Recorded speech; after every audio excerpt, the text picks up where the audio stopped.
योगी सरकार द्वारा लिया गया ये निर्णय लंबे समय से लंबित वेतन संशोधन प्रक्रिया का हिस्सा माना जा रहा है। प्रदेश में बढ़ती महंगाई और बदलते आर्थिक हालात को देखते हुए न्यूनतम मजदूरी दरों में संशोधन की मांग लगातार उठ रही है। इसी को ध्यान में रखते हुए एक उच्च स्तरीय समिति का गठन किया गया था, जिसके सिफारिशों के आधार पर ये नई व्यवस्था तैयार की गई है। 1 अप्रैल 2026 से लागू 3 श्रेणियों में विभाजन। नोएडा गाजियाबाद प्रथम श्रेणी में। नई न्यूनतम मजदूरी दरों को प्रदेश में 3 श्रेणियों में विभाजित किया गया है। पहली श्रेणी में नोएडा और गाजियाबाद जैसे औद्योगिक और विकसित क्षेत्र शामिल किए गए हैं, जहाँ जीवन यापन की लागत अपेक्षाकृत अधिक है। दूसरी और तीसरी श्रेणी में अन्य जिलों को शामिल किया गया है, जहाँ आर्थिक स्थिति और औद्योगिक गतिविधियां अलग अलग स्तर पर है। सरकार का मानना है कि इस वर्गीकरण से क्षेत्रीय असमानताओं को ध्यान में रखते हुए एक संतुलित वेतन संरचना तैयार की जा सकेगी। नई व्यवस्था में सबसे महत्वपूर्ण बदलाव महंगाई भत्ते को शामिल करना है। अब न्यूनतम मजदूरी केवल बेसिक वेतन तक सीमित नहीं होगी, बल्कि इसमें महंगाई भत्ते को जोड़कर श्रमिकों को वास्तविक आय में वृद्धि का लाभ मिलेगा। इससे श्रमिकों की क्रय शक्ति बढ़ने की उम्मीद है और बढ़ती महंगाई के प्रभाव को कुछ हद तक कम किया जा सकेगा। महंगाई भत्ता भी शामिल, श्रमिकों को मिलेगी बड़ी राहत। सरकार का दावा है कि ये कदम श्रमिक हितों और उद्योगों के बीच एक संतुलन बनाने की दिशा में अहम भूमिका निभाएगा।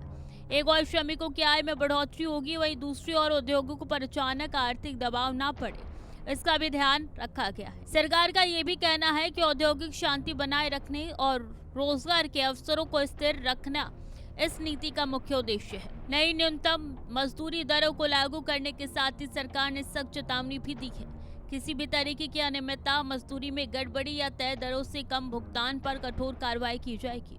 श्रम विभाग को निर्देश दिए गए हैं कि वो नियमित निरीक्षण करे और शिकायतों पर तुरंत कार्रवाई सुनिश्चित करे। इस फैसले के बाद प्रदेश के श्रमिक वर्ग में राहत और उम्मीद दोनों देखी जा रही है।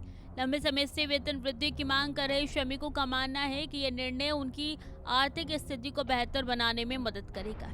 हालांकि कुछ श्रमिक संगठनों का कहना है कि इसे जमीन पर सख्ती से लागू करना सबसे बड़ी चुनौती होगी। उच्च स्तरीय समिति की सिफारिश, अनियमितता पर सख्त कार्रवाई चेतावनी। वही उद्योग जगत इस फैसले को लेकर मिश्रित प्रतिक्रिया दे रहा है। कुछ उद्योगों का मानना है कि इससे उत्पादन लागत में मामूली बढ़ोतरी हो सकती है, लेकिन लंबे समय से ये श्रमिक संतोष और उत्पादकता बढ़ाने में मदद करेगा। सरकार भी यही संदेश देने की कोशिश कर रही है कि ये नीति विकास और संतुलन दोनों को साथ लेकर चलती है। कुल मिलाकर योगी सरकार के यह फैसला श्रमिक हितों को मजबूत करने की दिशा में एक बड़ा कदम माना जा रहा है। 1 अप्रैल 2026 से लागू होने जा रही ये नई व्यवस्था प्रदेश के लाखों कामगारों की जिंदगी पर सीधा असर डालेगी।